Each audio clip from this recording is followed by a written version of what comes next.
Greetings, everybody. Welcome back to the Asa Lindsay channel. We are here with John Smith. He's a photography teacher and he's a photographer extraordinaire. Here's his Instagram for a few of his pictures. We're going to be talking photography with him.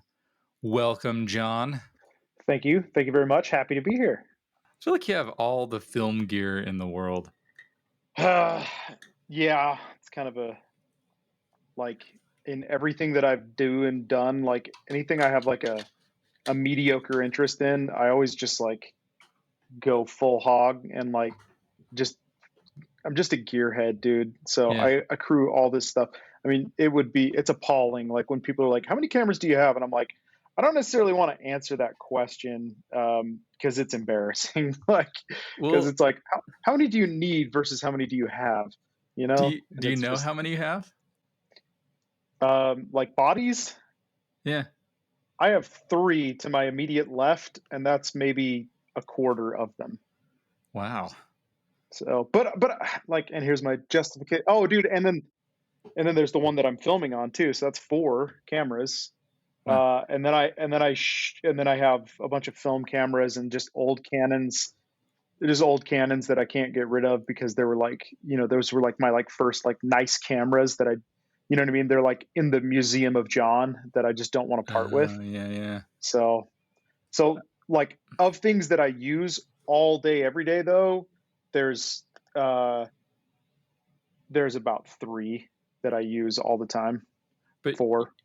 switch off between film and digital, so they're not all Yeah. digital cameras, right? That you have. Yeah.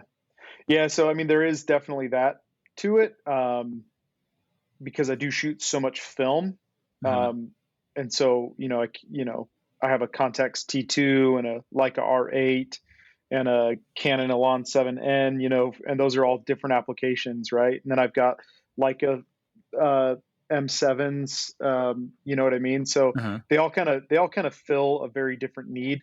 Um, and the thing about it though is it's not that it's just like one will do one thing very, very well, right? Like R, the Leica R camera has um, it's an SLR as opposed to a rangefinder, and then the Contax T2 is a little point and shoot that's so compact you just fit it anywhere, and then like the Elan 7N has all the interchangeable lenses with all my FD mount lenses. Do you know what I mean? So it's like I keep hanging around because they each fit their own little pigeonhole of like need or Okay. whatever. So Because that's what I yeah. was going to ask: is do the bodies do much on a film camera? But you're saying the one is the SLR and one's what's the other thing? The dual Rangefinders. rangefinder. Yeah. Because the rangefinder has the optic in the middle that like you line up that circle or square to get it in Right. focus.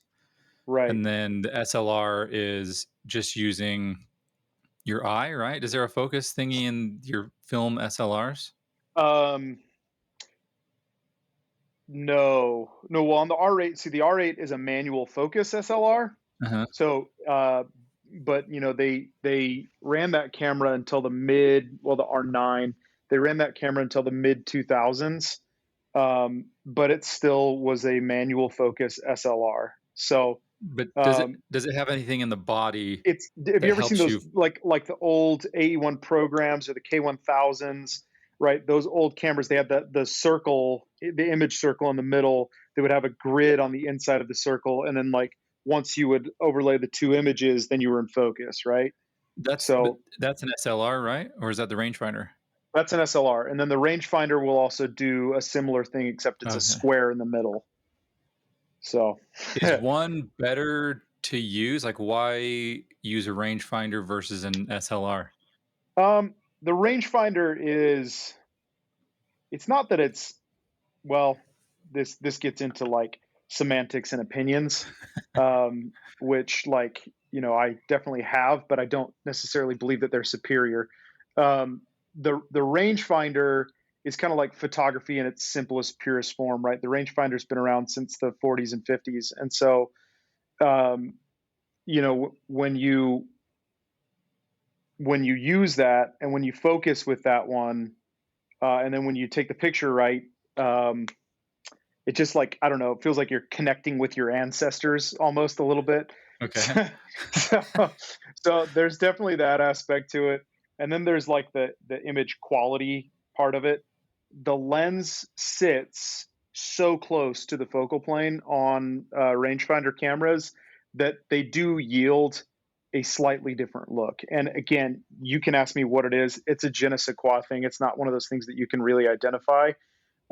This is that famed like Leica look thing, which I think is mostly bogus, Okay. but there is some validity to it, I think for sure. So anyway, but it's also a big flex. Leicas are expensive, and so you want to just flex that you spent 5 grand on a camera and three Even though grand it's on a lens. even though it's film? Yeah, Huh. really though, there total people don't want to admit to that, but like I think it's totally true, dude. Like, I love shooting with a Leica. I shot a wedding over the summer with just film Leica cameras, and I remember I walked up to the venue, and the videographer was there, and I thought he was there. We ended up working together all night. Great guy, but I heard him say under his breath, he goes, "Oh my gosh, that's a Leica," and in the back of my head, I'm like, "Yeah, dude, because I'm so superior." Do you know what I mean? So, That's uh, funny. D but so, there, yeah. Go ahead. Go ahead. I was gonna say, when you shoot with the like a rangefinder, are you looking through, like where an SLR does, where you're looking through the actual lens, or are you looking through another So port? Yeah, we could do a little show and tell. yeah, sure. So this is my M9 monochrome. That has the So this is rangefinder, right?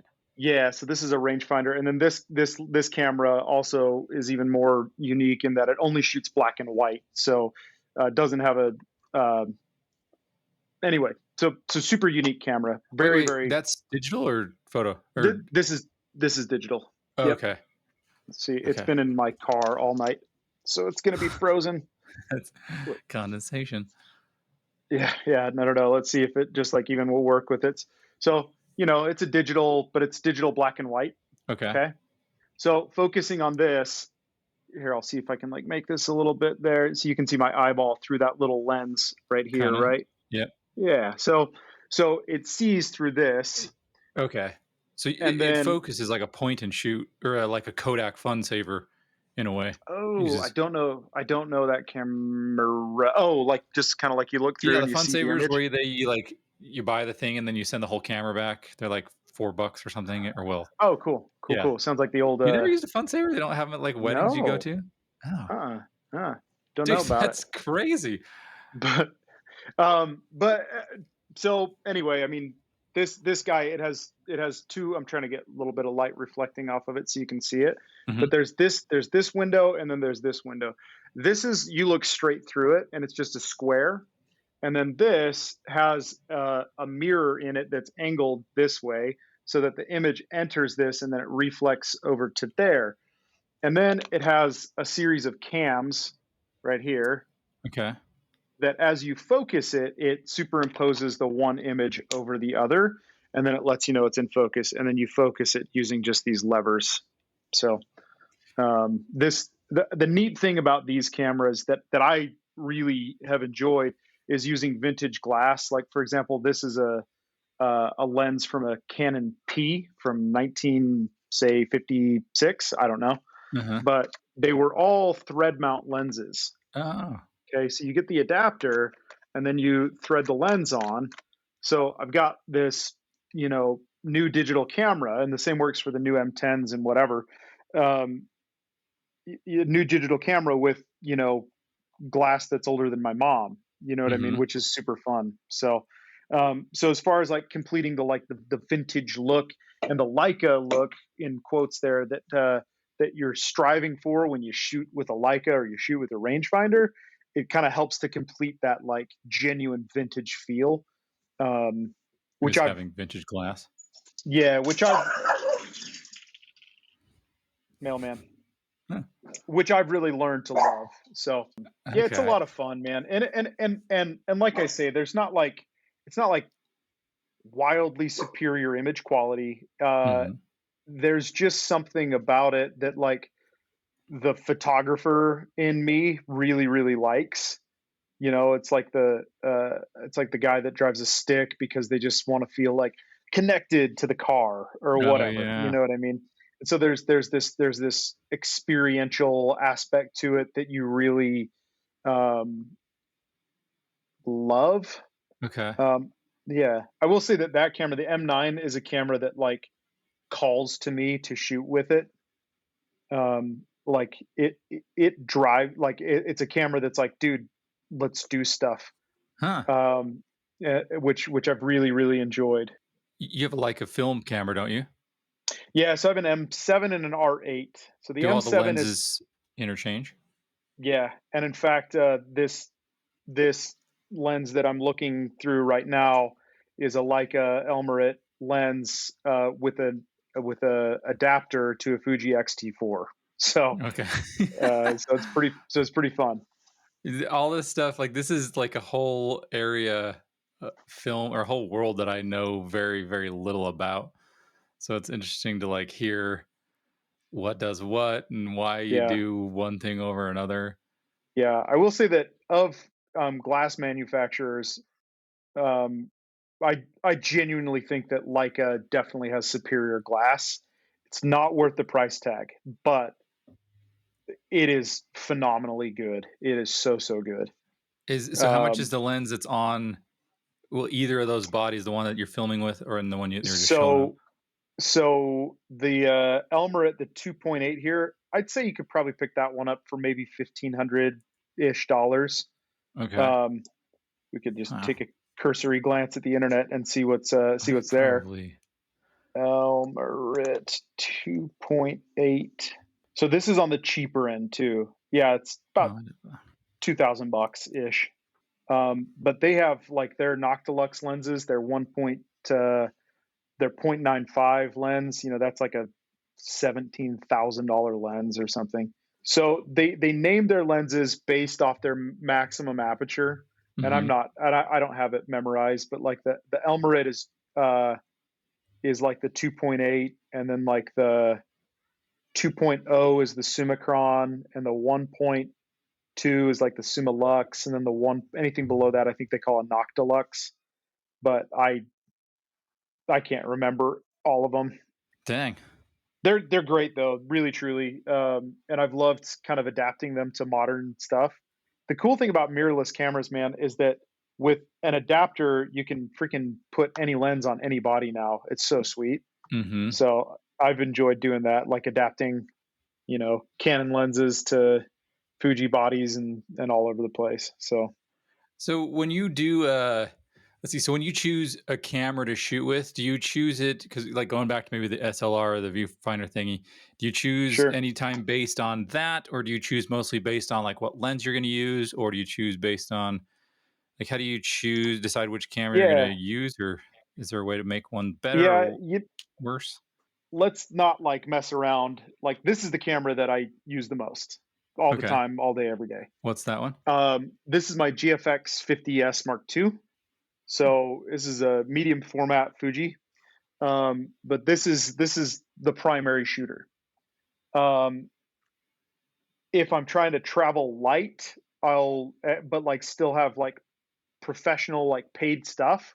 I'm going to use either the Fuji X-T4 or the Fuji X Pro 3 because they pack so small. Mm-hmm. And I love that.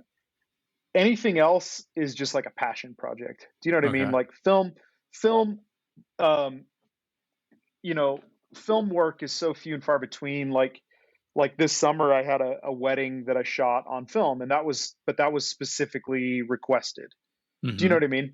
And so I was like, okay, well, that's what I'm going to do. But when it's paid work and it needs to be like very high quality, this is what I'm doing, right? Mm-hmm. When I'm shooting, like, I'm not necessarily shooting on any of the Leica stuff for professional or studio work, really at all. That's all like just from the heart stuff. You know what I mean? Could you So do professional work on that? Like, I mean, the film, if you put the same film that you're going to do professional work in like 20 other cameras, wouldn't it give you similar results? yeah, so yeah, it would definitely give you similar results. Um, the downfall of rangefinders is that they're all manual focus, and there's only one body from Leica that has automatic metering. So you can the M7 you can shoot aperture priority, and that's about it. Uh-huh.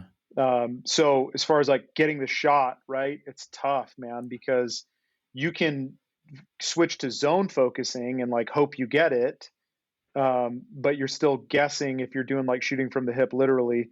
Mm-hmm. You're kind of giving it your best shot. So autofocus is one of those things that is just absolutely necessary for me. But Um, you shoot mostly event style things for paid work, because if you're going to put this into a yeah, product photography situation, I don't think any of those things would really apply. You could probably get great shots you can. It's not to either say that camera. these cameras don't produce. They absolutely do. But like, take your photographer, like your average, mid '90s National Geographic photographer, like Steve McCurry, right? He's not rolling out with a Leica because it's of an expensive, cool camera. He's got his Nikon. I don't know what he shot back then, probably an F1 or an F2 or something. I don't know. Something Um, reliable. yeah, just like something that's going to be bang on reliable all the time. Yeah. Okay. Um, when I shoot, the last thing I did with my Leica M9 that was a project, um, I and this is personal thing, but like I've really felt like I've been in a huge slump where all my work just sucks, and like everything I do with whatever model or whatever project I do, I look at it and I'm just like, man, this is just crap. Mm-hmm. And I felt that way for about the last 6 months. But it's not to say that I don't keep shooting. I keep shooting, but in my head right now, everything is just it's no good. And so what I did with the Leica is I approached somebody and I said, would you be interested in shooting a simple project with me, right? No off camera lighting, one camera, one lens. That's it. Like, I'm not taking a backpack full of, B10s and all these fancy lights or whatever. No Mm-hmm. light stands, no, you know, whatever, right? It was just camera, photographer, subject. Mm-hmm. And I went out and I shot just a little scene in downtown, and for the first time in like 6 months, I was like, "Yeah, okay, cool." Like, Nice. feel like I'm getting back to it, you know what I mean? Okay. Yeah. Um, and sort of the forcing the creativity, forcing you to meter correctly and not get bailed out by your camera, and the resolution and wider depths of field and whatever. Do you know what I mean? So Oh yeah. it forced me to be like, no, dude, get the shot. Like, you have to get it. Think about it. Wait, look, check the background, do everything, adjust your position, move around, and then take the picture. Do you know what I mean? So, Sometimes I feel like I it's. Oh, go ahead. no, I was just going to say that I like how the rangefinder forces you uh, to really work to get the shot. It felt like I was shooting film back in high school all of a sudden. Yeah. I was gonna say it feels like you heard of Occam's razor, where Yeah, the simplest explanation is probably the correct one. right. It sort of feels like that with photography, or I guess any hobby, really. But like sometimes when you just get rid of a lot of the clutter, because I do that too. Like Hmm. I've talked to a few other people on these episodes where I'm like, I will like set up like 3 or 4 lights and like bring in a couple modifiers because I'm not sure what I want to use, and I'll switch one and take a few shots and switch one out, and then I'll just keep playing around and be like, this is just I'm not getting what I want. And sometimes I feel like I don't come in with a an idea, and then I will Right. like try and create something just out of nothing, and like but I'm all using too many items and too many things, and sometimes it Yeah. just takes me longer to get what I want because I have like I'll put everything up and then I'll be like, okay, let's just get rid of this for a second, put one light in first, then shoot that. Okay, add another light. So yeah, I do the Yep. same thing all the time. I know, man. Yep. It's sometimes you get in your own way because you feel like, and I certainly feel this way. And again, that sort of mentality of like, I bought a very expensive thing. I want to use it very expensively, Hmm. and so it's like I spent 3 grand on lights, man. I need to use them, Well, sometimes and it's just so like you and I with both being gearheads. It's like you just want to play around with it. Like maybe like sometimes I'll get a modifier. Like I have two of these similar like deep parabolic octaboxes. One hmm of them is a quick box that has the like kind of the spine in the middle that you push one thingy. So there's a thing blocking the thingy, the flash the tube. head, yeah, yeah, yeah. Yeah. And then the other one's like you pop out the spine so there's nothing blocking Right. the and then sometimes I'll play around with the two and I'm just like um, I'll put one up, and really they kind of give you the same exact thing, but like sometimes just like I'll like mess up a shoot or I'll take forever on a shoot because I'm like, let's try this one. I'm like, ah, pull the other one. I'm like, no, and I'll put the other one back, and I can't make up Yeah, my mind. And I'm just like, dude, I should really get rid of one of these things because like honestly, when I go back and look at the images, I don't really notice a big difference, and it's just cluttering. You know what I mean? yeah, So. yeah. You become. I don't. Maybe the adage isn't the right one, but a victim of your own success. It's like this has worked in the past, and whatever. So So, when you shoot a wedding, how hard is it to shoot a wedding with film? not as hard as you'd think, honestly. Now I want to like expressly state that I'm not really an event photographer. Um, I just kind of get sort of called out of retirement every once in a while. Hmm. But shooting a wedding on film is in some ways it's a lot easier, um, because you're not. I'll say it's easier in post because you're not hamstrung by culling so many Mm, images. You know what I mean? yeah. And so the processing is done by somebody else, which is cool. So um, the hardest part isn't the hardest part. You just want to stick to your shot list. You know. Okay. So what I do is I have a little notebook, just a small little notebook that I have in the shot list. I'll scout the location before, and then figure out what we need to do. I'll talk to the couple before and figure out what are the things that we absolutely must get. Like because great grandma Gutrid made it all the way from Sweden, to be here, so we Yeah. have to make sure that you get a candid picture of her hugging the bride. You know what I mean? Uh-huh. But then just sticking to your shot list. That's the long and short of it.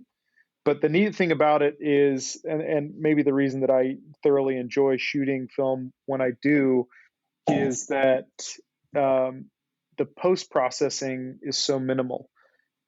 The post processing is actually done in pre production because you select the film that you're going to shoot the event on, Mhm. and that's the same as like selecting your color profile.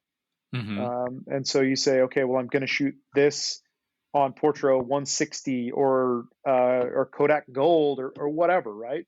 And that's the Mhm. same as saying, okay, I'm using X, Y, and Z color profile in post production, right? Okay.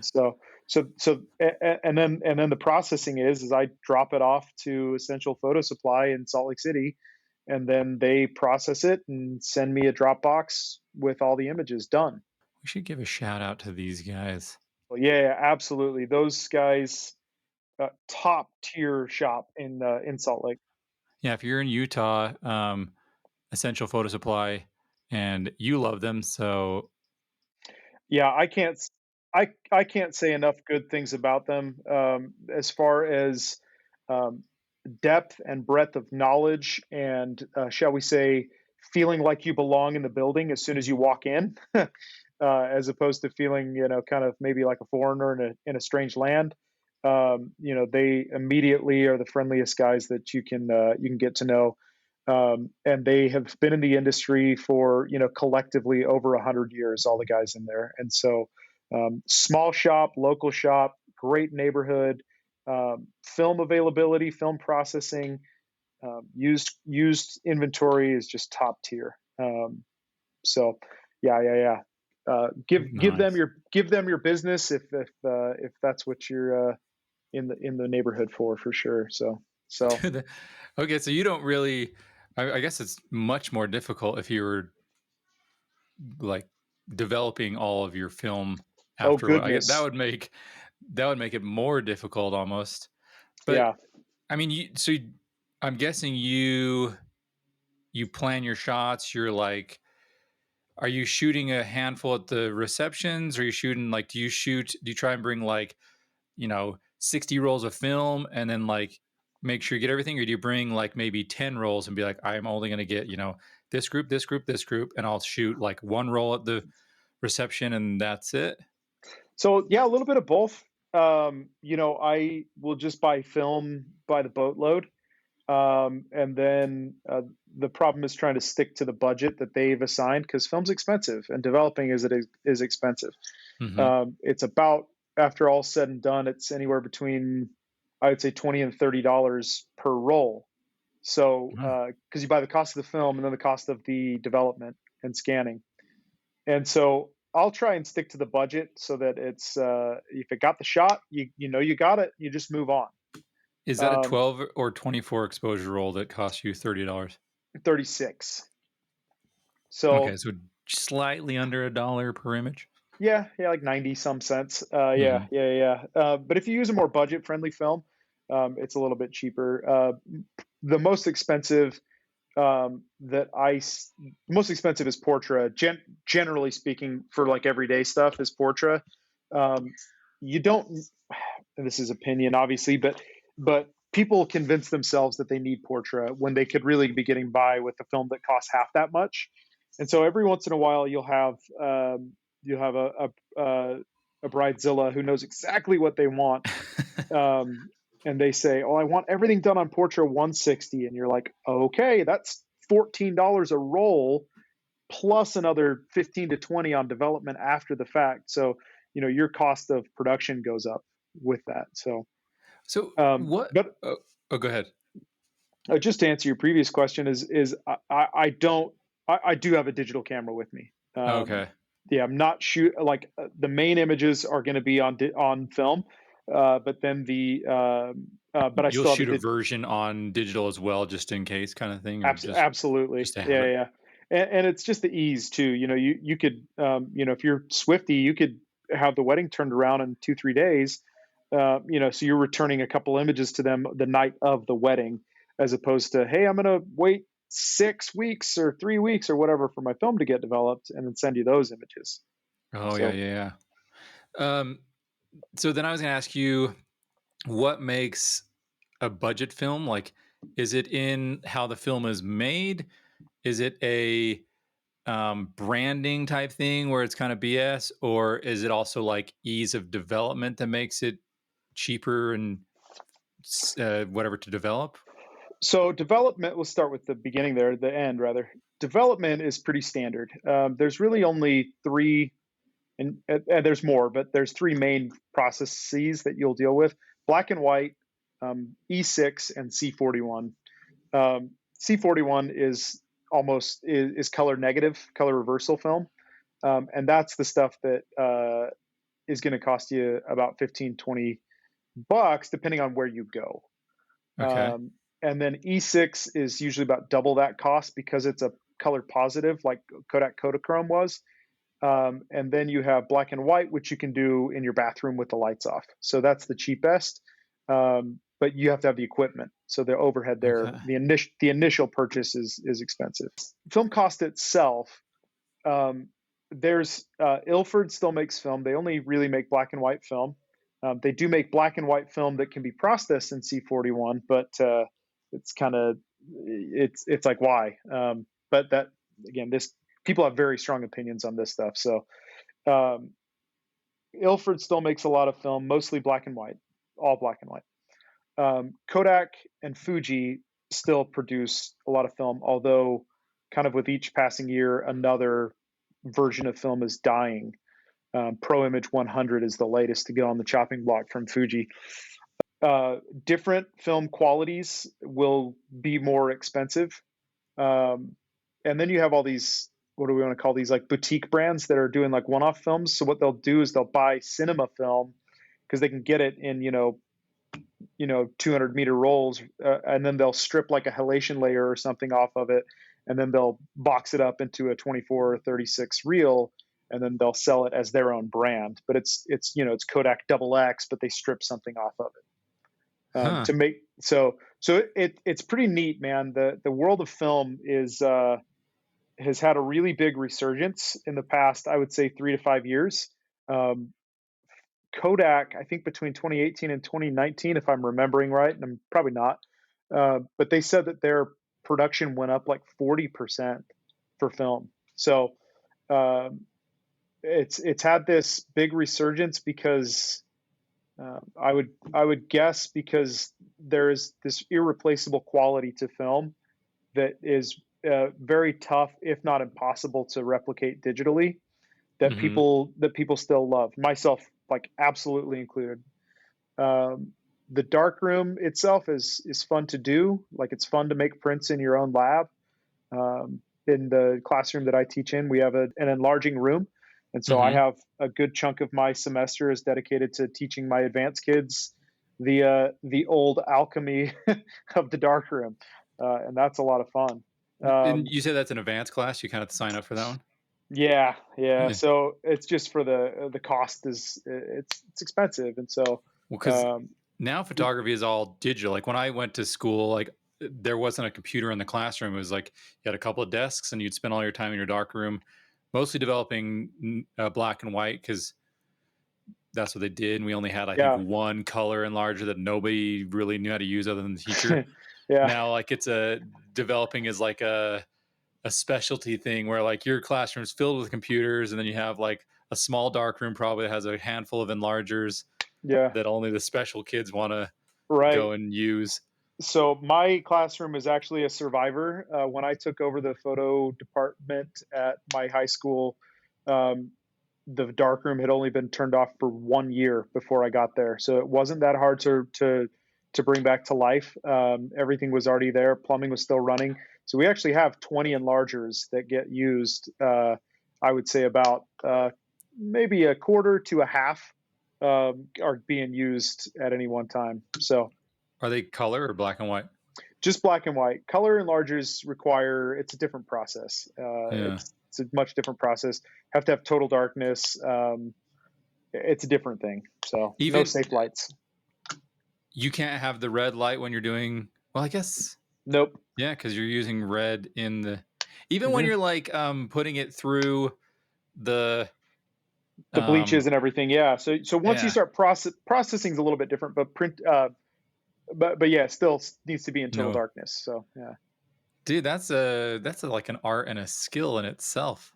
Can you Yeah, use definitely. like, do people ever use like infrared goggles or anything? Do you think like the um, pro like the developing houses like Essential Photo Supply or any of those places use So things? I know that Essential does not, just because they have a particular type of developer where it just you load the film reels on these cards that get pulled through the machine. So once you insert those and you close the lid, it's dark. Oh, so the machine is doing it, not the person. Right. That's a machine. It's a Okay. yeah, mechanized process. But there are for larger scale development. So if you're doing say 20 reels at a time, those have what's called a dip and dunk tank where they are attached on a thing, so it needs to be double the height of the reel of film, or at least half of it. But anyway, so it'll advance, and then it'll go to the next tank, and it'll advance, and it'll go to the next tank, and it'll advance, and it'll go to the next tank. There's a film development company in Alabama, I think, called the Indie Film Lab, and there's a really good YouTube video by the Smarter Every Day channel where he actually goes and does the whole process with them. And they Oh, actually have night vision goggles in their lab, and it's no okay. joke. They actually strap them on and take a look. So I gotta go watch that because I've seen all of his stuff, but I don't recall. It's probably older, it's I'd say or is maybe it brand new? a year old, maybe a year and a half Oh, old, but really? it's a very good video. So if you're curious at all about the process of film, like it's a really thorough. I mean, his quality of work, really thorough investigation into it. So I'll have to put a link in the description to that. Yeah, for sure. So when you talk about complete darkness, well, you were talking about the dipping thing. That's in developing the film negative, right? But in Right. developing the film positive, you still have to have complete darkness for color. You're saying, Yeah, right. okay, So whether you're doing E6 or C41, right? If you're printing either of those, I've never actually printed E6. I don't know how that's done. and But I've C40, never even heard that stuff before in my life. so E6 is color positive. So imagine your grandpa's old slide reel of like his vacation photos after he got back from Niagara Falls, right?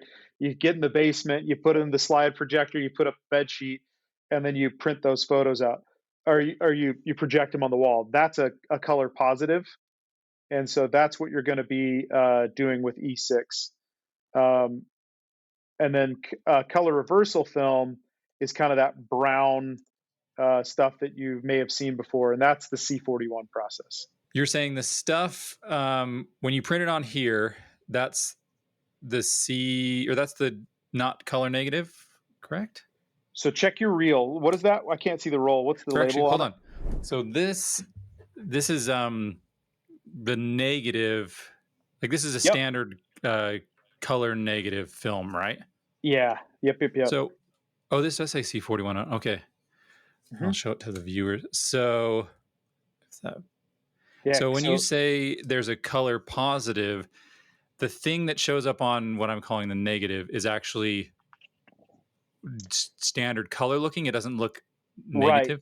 Think about like a movie, right? A movie would all be on color positive because once you shine the light through the back of it and then it hits through the lens, it gets projected on the wall. Oh, okay. That so color positives are like a yeah, like a film strip or like the Yeah. film slides, which I don't Yeah. have them. Yeah. Exactly. I have so many, Dude, dude. what? That's so funny. I've never thought. I mean, I've looked through. My grandparents have slides. Like Of my course. grandpa had one Yeah. on his desk, and I used to look through it all the time. And I never really thought about that being a negative. I mean, that's you still call it a negative? Is that we'll use that word So for that type of thing? I think maybe you'd call it a slide negative, But it's a color but positive. it's a color positive. Yep. Oh man, that just freaking blew my mind because that connected everything all up. So Okay. this, yeah, yeah, yeah. Well, hey man, I'm a teacher first, right? Okay. So in that one, the slide type of thing, that's E6. Yeah. So, well, and E6 is the last surviving color positive development that is around today. Kodachrome was the first color process film, which I want to say was invented in 1934, maybe 36. I can't recall. But they used it on just the three color channel scale, and you would have to develop each color channel independently of the other. So the process for developing Kodachrome was immensely complicated. In fact, it was a 14-step process, Wow. and it was called the E14 process, C E14, I think. I can't remember. Hmm. Anyway, Kodachrome is what every magazine photographer from 1955 to 2005 shot with.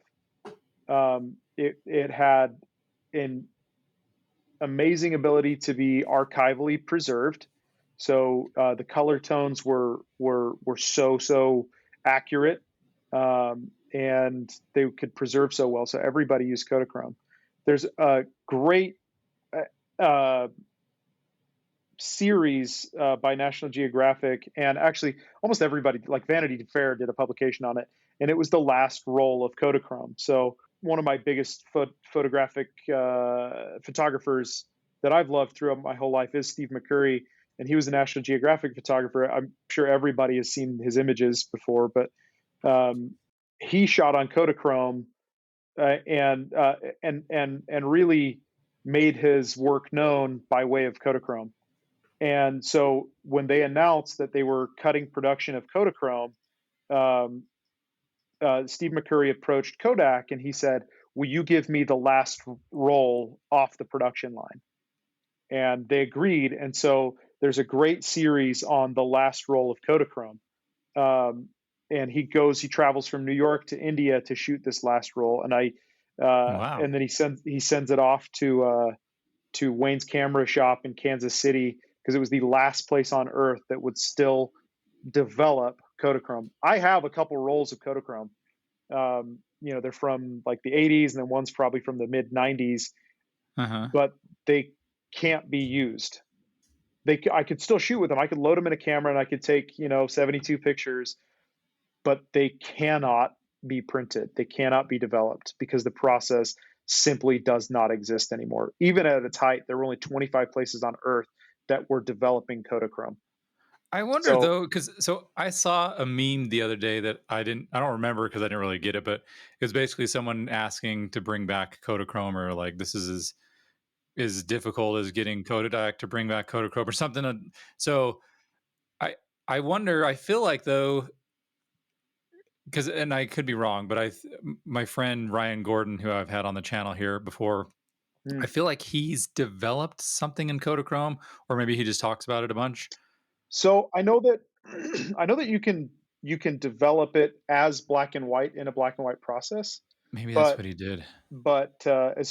as far as getting Kodachrome colors out of it, it's gone, man. It's You don't not. think that there's like somebody that has like preserved the process? Because I mean, So it's not necessarily the process. It's just getting it wet, rinsing it off, getting it wet with a new thing, rinsing it off with a new thing, getting uh-huh, it wet again, and doing it 14 different ways, and then drying it. Um, it's the production of the chemicals. Kodak stopped production of the chemicals, and as soon as that well ran dry, it was over and done. So huh. So so part of me believes that there's, and this could just be foolish, but like part of me believes that there's probably some film nut out there that has like, they know the process, or they bought the chemicals, or there's a group of people on Facebook somewhere and they all have the chemicals and they all know, and between all of them they could probably restart the engine again if they just oh like, man, they can be like, if you hey, find them, these let me know, man. I will be there's like the gotta, I mean, first because one on just their a door. person like me who's not in the film world has seen enough of these bring back Kodachrome memes Yeah, that if it's reaching someone like me, it's got to be really heavy in the film world that people are being like, we're gonna do this, yeah. you know? You know, I wish, man, and I have found in my searching, just like hitting up Google and whatever. There was a guy in Colorado that said that he'll develop Kodachrome, but it was like $50 a roll, and it's like a 6 month turnaround time See, because my Almost. mind is that like my thought rather is that like he has to wait till he gets enough rolls to develop a whole batch.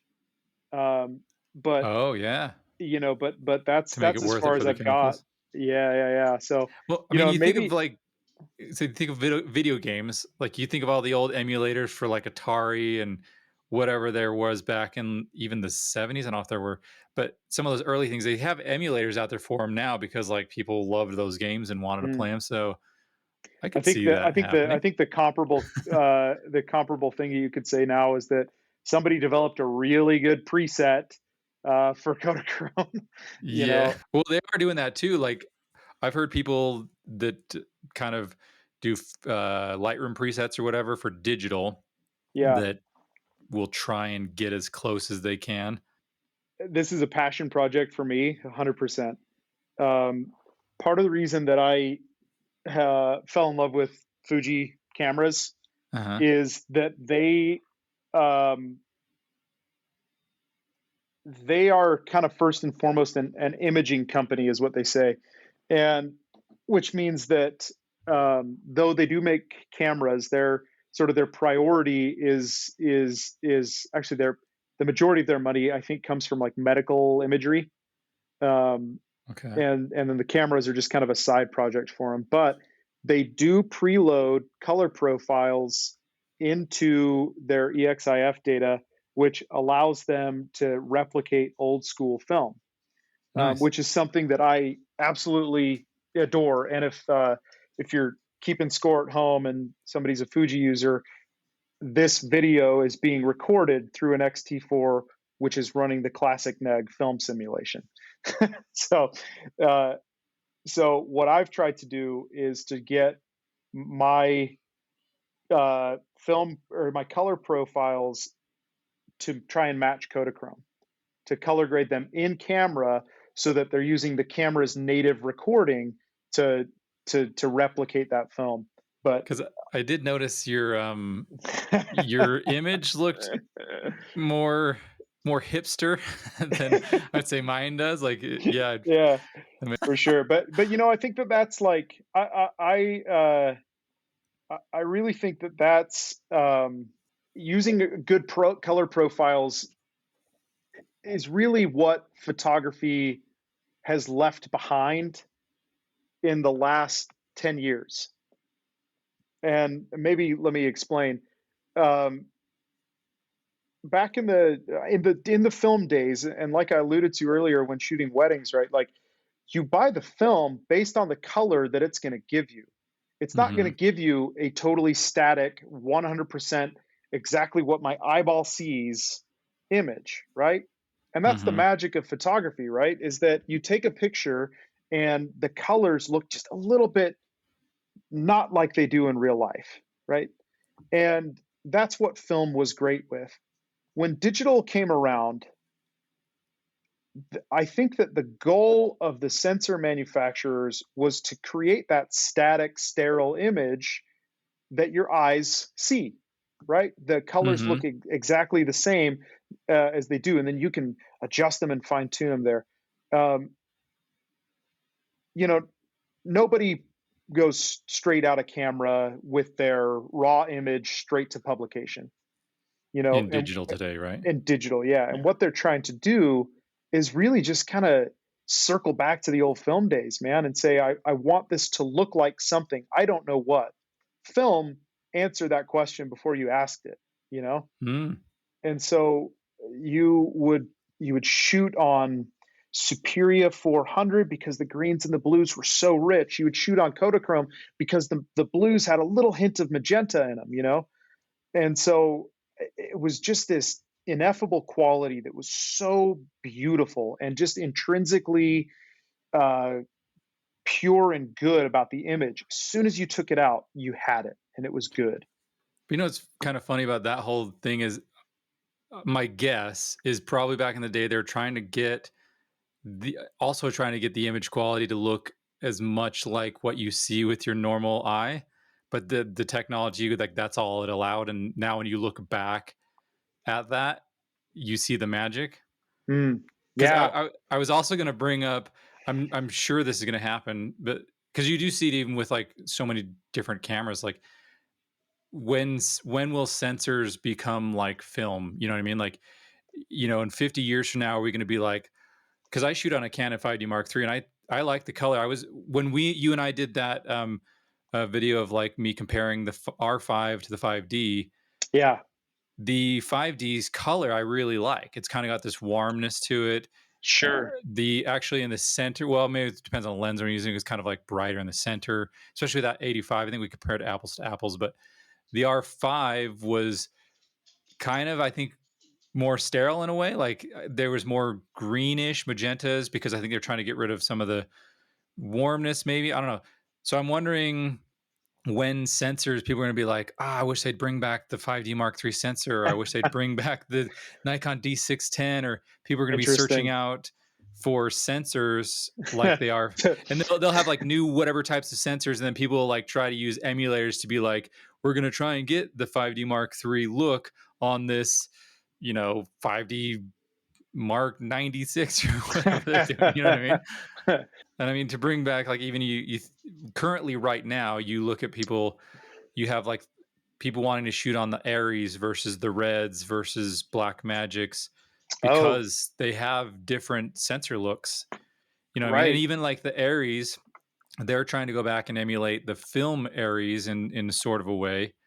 So when you go 50 years from now or 100 years from now, I think you're going to have a sensor thing, and people are going to want to go after sensor looks. What's interesting is there's it shares the same body as this camera, but it's the Leica M8. It was the first it was their first foray into digital, and it has what's called an APS-H sensor, right? So it's a 1.3 crop instead of a 1.6, and the sensor was made by Kodak.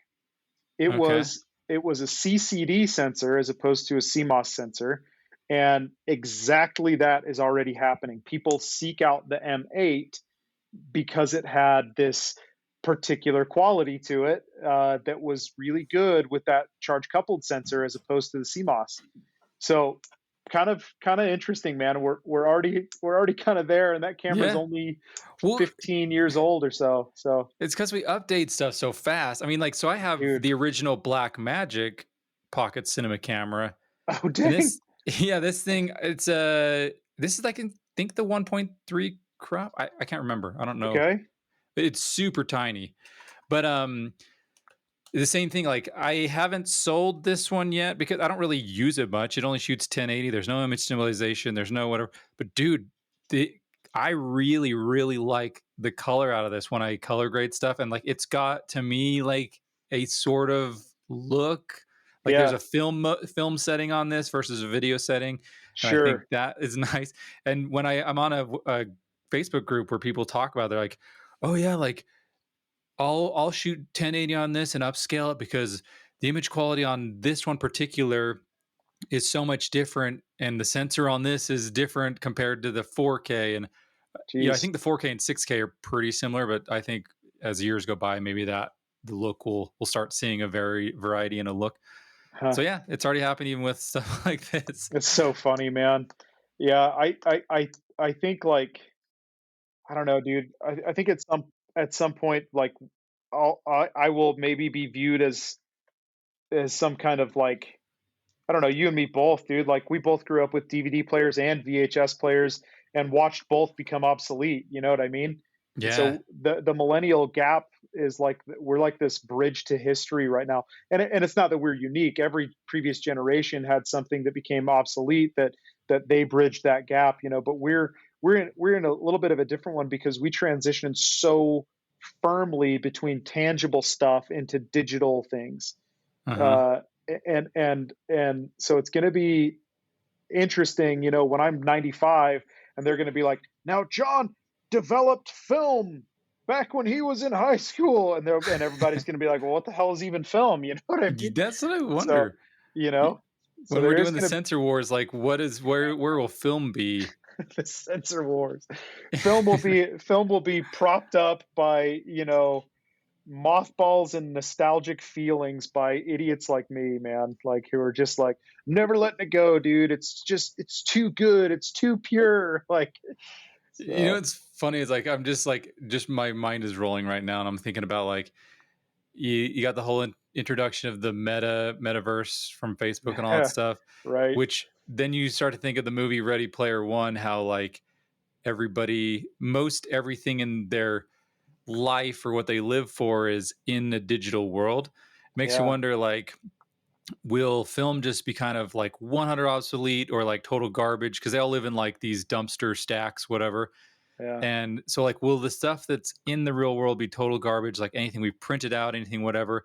But then, like, now the sensors are what we're going for. We're trying to emulate those in this new video game or like metaverse era hmm, where everything is 100% digital, where maybe you put on goggles and, like, that's where you've stored everything in a cloud. Like, I've stored all my images with this sensor in the cloud here, and I keep them here, and dude, nothing's actually even physical. dude. Makes me want so Dude, but yeah. to maybe springboard that argument, which by the way, like terrific book, terrific movie, dude. Ready Player One, just what a great story, man. Ready Player Two, also very good book. I Um, didn't know there was. I didn't know there was one of those. it's just a book right now, but it's essentially it's kind of the same story retold in a way, but anyway, actually circles back with there's a little bit of meta in there too. So anyway, um, but I feel like, and I had this conversation with my dad the other day about film versus digital, and it's like his father was a superintendent for the national parks. He worked at Teton, Zion, and then the Hawaii National Parks. When he was in Hawaii, um, I think it was Life magazine. I don't think it was like Nat Geo, but it was one of the smaller but growing American publications. They approached him and they said, "Would you please take pictures of the active volcanoes, and then we're going to publish them in the magazine, right?" So one of the coolest possessions that my dad has is he has the old slide film, the color positives, and the images in the magazine just mounted kind of next to each other. Okay. And it's so badass, right? And the cool thing is that I could take out that slide, scan it digitally, and share it across the world, just like that, even though it was taken back in 1950, right? I wonder if we're going to have a digital equivalent of that in the future, right? If the images that I took, because of data decay and things like that, like, are any of the images that I have digitally, are they going to be able to be preserved?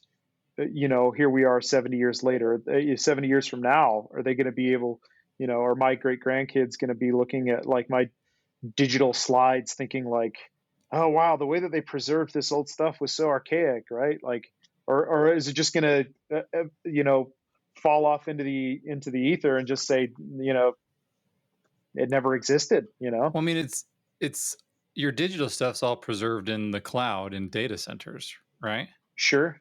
So unless some cataclysmic event happens that destroys all the data centers, they should be kept in perpetuity, Yeah, right. right?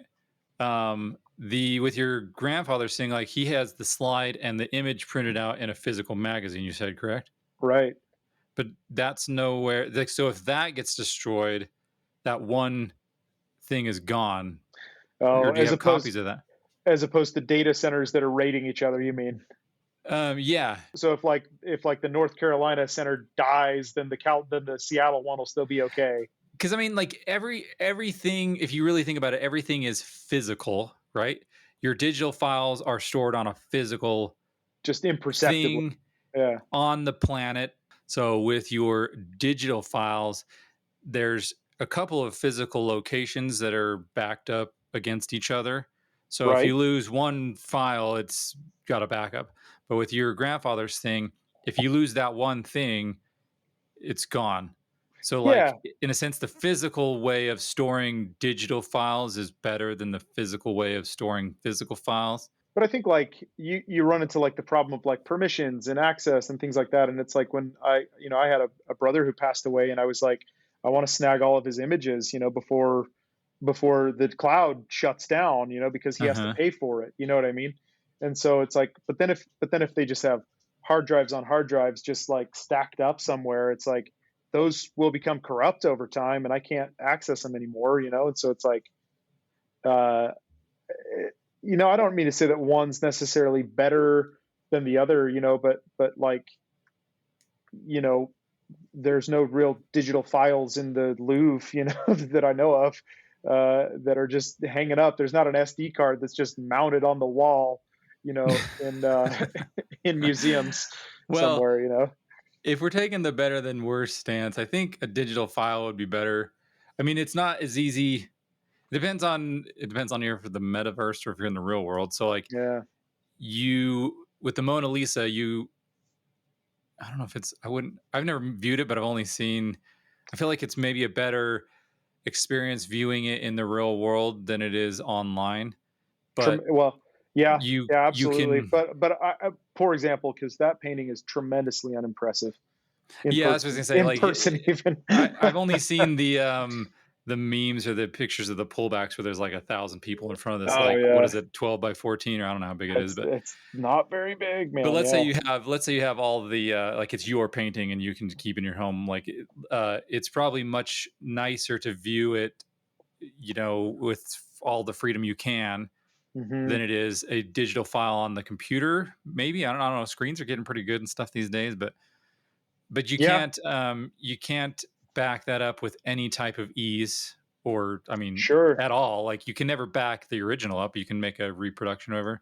Right. So with digital, at least you can just copy paste with a couple of keystrokes. Yeah. and then Yeah. it's saved forever. So I don't know.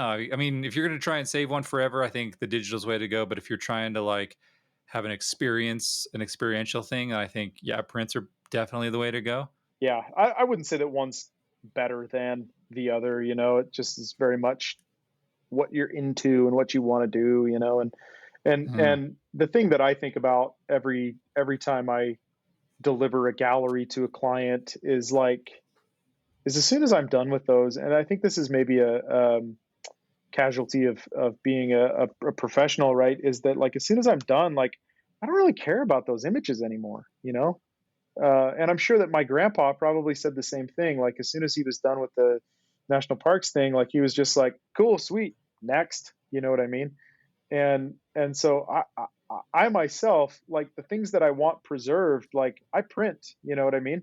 Um, Hmm. I still shoot with instant film a lot. Like all the pictures I take of my kid, not all, but many of the pictures I take of my kids are done with instant film. Just because that's something that I can hold and look at and uh, feels more real to me than sending it to my mom via text. So Okay. um, I'm not trying to definitely not sitting here saying like everyone needs to shoot film because I'd be of the four cameras that I can see in my immediate vicinity, none of them are film. So you know what I mean? So Yeah.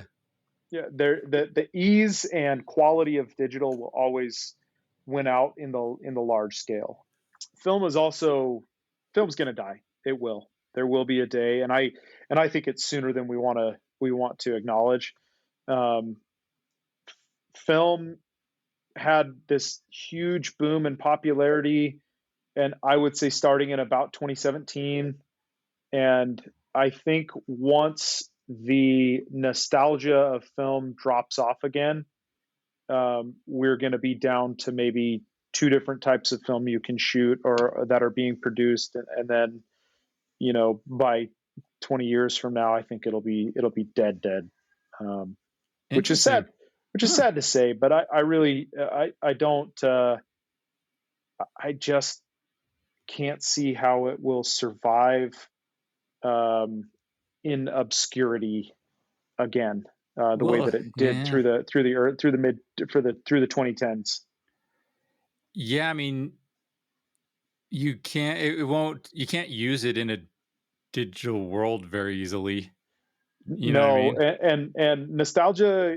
I mean, uh, goes in waves. All the styles that we're looking at right now were the same. When you were in high school or I was in high school or whatever, right? Mhm. And the styles that were popular when I was in high school, and I'm maybe only a handful of years younger than you, but like the feathered hair and the low rise bell bottom jeans and stuff, that was all recycled from the 70s. Uh-huh. And then, Kanye does a song with Daft Punk where he wears those glasses, and all of a sudden those are popular. And those were from the 80s, right? And then the 90s. Do you know what I mean? And so Yeah. now we're in this era where the youth is obsessed with all things old. When I was in high school, everybody was listening to Guns N' Roses the way that everybody's listening to Blink 182 now.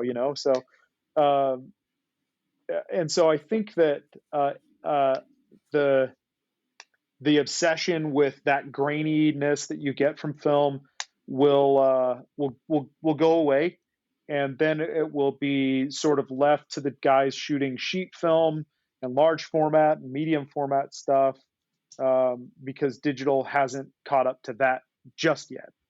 And that's maybe a hot take, but um, you know what I mean. But even now, dude, if you walk through the mall, H&M and Banana Republic, both their winter campaigns were shot on film. And you can just stand in front of the building, look at the Huh. giant images, and you can see, yep, that's a film image. J. Crew did the J. Crew's whole fall catalog was shot on film this year. Um, Just so for the look of it or for I mean cuz huh, yeah, yeah, 100%. It's I uh, didn't I, know I that. I'll stand by this till the day I die. But you cannot make digital look like film. You just can't. So we're going to leave you with that thought. I want to thank John for being on. Check out his Instagram. I'll leave links in the description. Thanks John for being on. Thank you, Austin. Always a pleasure, dude. Love chatting with you, man.